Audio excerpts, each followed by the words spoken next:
Hi, Room 6, Mrs. Weatherly here, and I am ready to read the next chapter of Charlotte's Web with you. We are on chapter 10, and the title of the chapter is An Explosion, and it has a picture of Charlotte in her web there for you to see. So it says, day after day the spider waited, head down, for an idea to come to her. Hour by hour she sat motionless, deep in thought.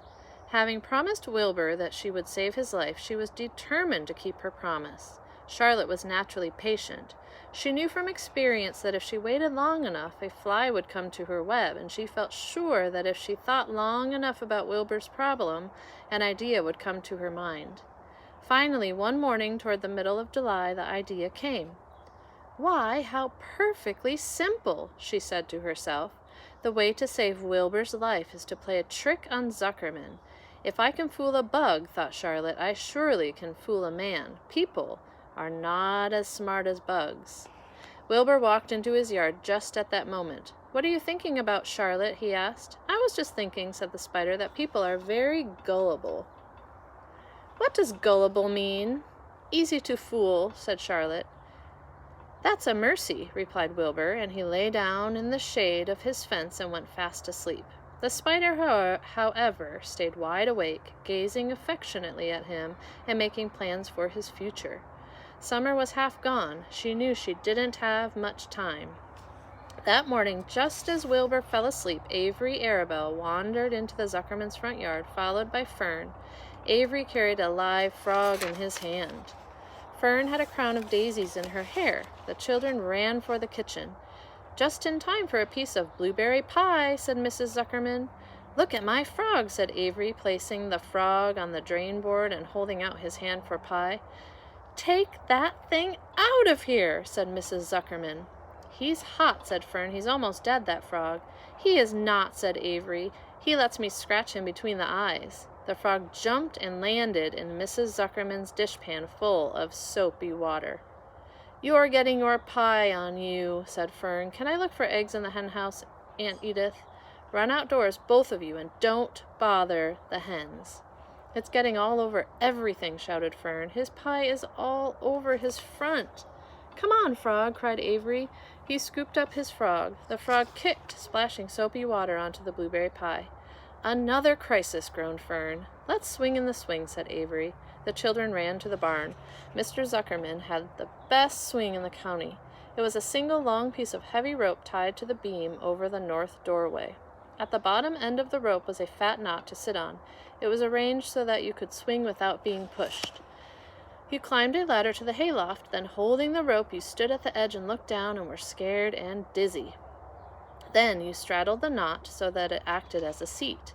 Then you got up all your nerve, took a deep breath, and jumped. For a second you seemed to be falling to the barn floor far below, but then suddenly the rope would begin to catch you, and you would sail through the barn door going a mile a minute with the wind whistling in your eyes and ears and hair. Then you would zoom upward into the sky and look up at the clouds, and the rope would twist, and you would twist and turn with the rope. Then you would drop down, down, down out of the sky and come sailing back into the barn, almost into the hayloft. Then sail out again, not quite so far this time. Then in again, not quite so high. Then out again, then in again, then out, then in, and then you'd jump off and fall down and let somebody else try it. Mothers for miles around worried about Zuckerman's swing. They feared some child would fall off, but no child ever did. Children almost always hang on to things tighter than their parents think they will. Avery put the frog in his pocket and climbed to the hayloft. "The last time I swang in this swing, I almost crashed into a barn swallow," he yelled. "Take that frog out," ordered Fern. Avery straddled the rope and jumped. He sailed out through the door, frog and all, and into the sky, frog and all. Then he sailed back into the barn. "Your tongue is purple," screamed Fern. "So is yours," cried Avery, sailing out again with the frog. "I have hay inside my dress. It itches," called Fern. "Scratch it," yelled Avery as he sailed back. "It's my turn," said Fern. "Jump off." "Fern's got the itch," sang Avery. When he jumped off, he threw the swing up to his sister. She shut her eyes tight and jumped. She felt the dizzy drop, then the supporting lift of the swing. When she opened her eyes, she was looking up into the blue sky and was about to fly back through the door. They took turns for an hour. When the children grew tired of swinging, they went down toward the pasture and picked wild raspberries and ate them. Their tongues turned from purple to red. Fern bit into a raspberry that had a bad-tasting bug inside it and got discouraged. Avery found an empty candy box and put his frog in it. The frog seemed tired after his morning in the swing. The children walked slowly up toward the barn. They too were tired and hardly had energy enough to walk. "Let's build a tree house," suggested Avery. "I want to live in a tree with my frog." "I'm going to visit Wilbur," Fern announced. They climbed the fence into the lane and walked lazily toward the pig pen. Wilbur heard them coming and got up. Avery noticed the spider web, and, coming closer, he saw Charlotte. "Hey, look at that big spider," he said. "It's tremendous." "Leave it alone," commanded Fern. "You've got a frog. Isn't that enough?" "That's a fine spider, and I'm going to capture it," said Avery. He took the cover off the candy box, then he picked up a stick. "I'm going to knock that old spider into this box," he said. I forgot to show you the picture of the kids swinging in the barn. It's a pretty cool picture. Doesn't that look like fun? So now Avery saw Charlotte and he's trying to capture her. Let's see if he does. Wilbur's heart almost stopped when he saw what was going on. This might be the end of Charlotte if the boys succeeded in catching her.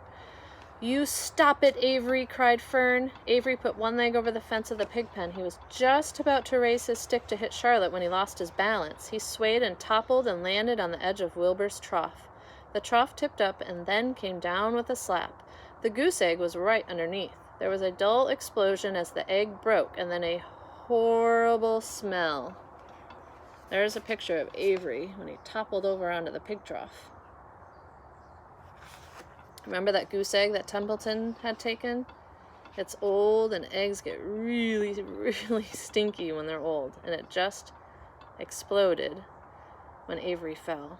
Fern screamed. Avery jumped to his feet. The air was filled with the terrible gases and smells from the rotten egg. Templeton, who had been resting in his home, scuttled away into the barn.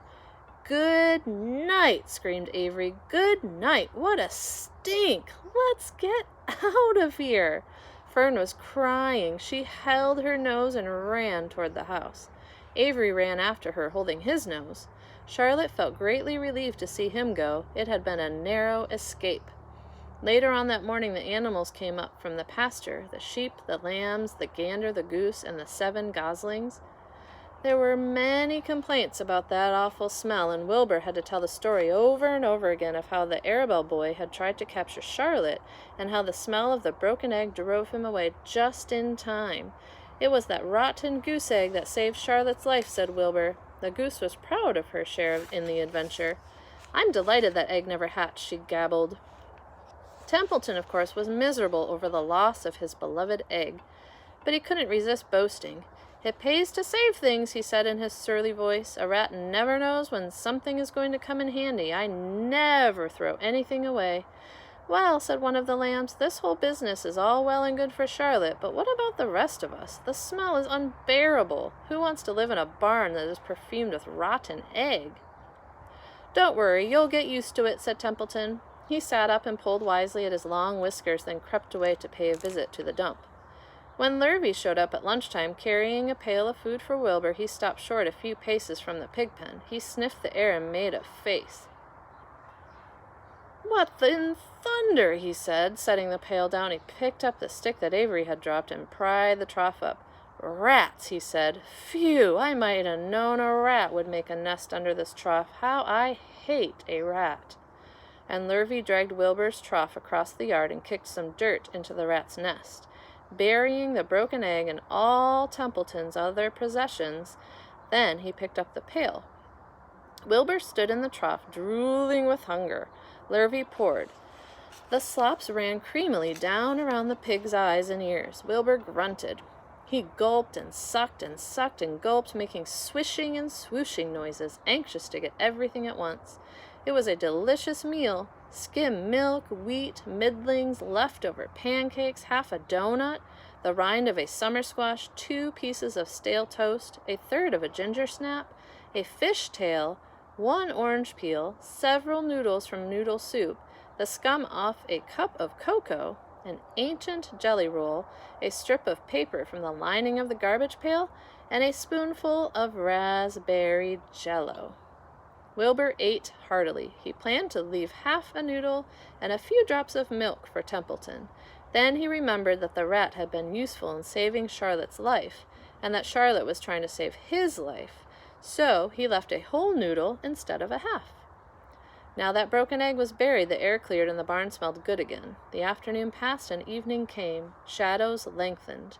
The cool and kindly breath of evening entered through doors and windows. Astride her web, Charlotte sat moodily eating a horsefly and thinking about the future. After a while, she bestirred herself.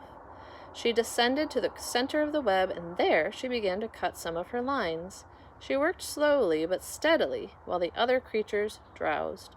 None of the others, not even the goose, noticed that she was at work. Deep in his soft bed, Wilbur snoozed. Over in their favorite corner, the goslings whistled a night song. Charlotte tore quite a section out of her web, leaving an open space in the middle. Then she started weaving something to take the place of the thread she had removed. When Templeton got back from the dump around midnight, the spider was still at work. And that's the end of the chapter. So the next chapter we're going to find out what in the world Charlotte is doing with her web while everyone sleeps. Be pretty neat to find out. I hope you guys have a wonderful day, and I will see you on the computer soon.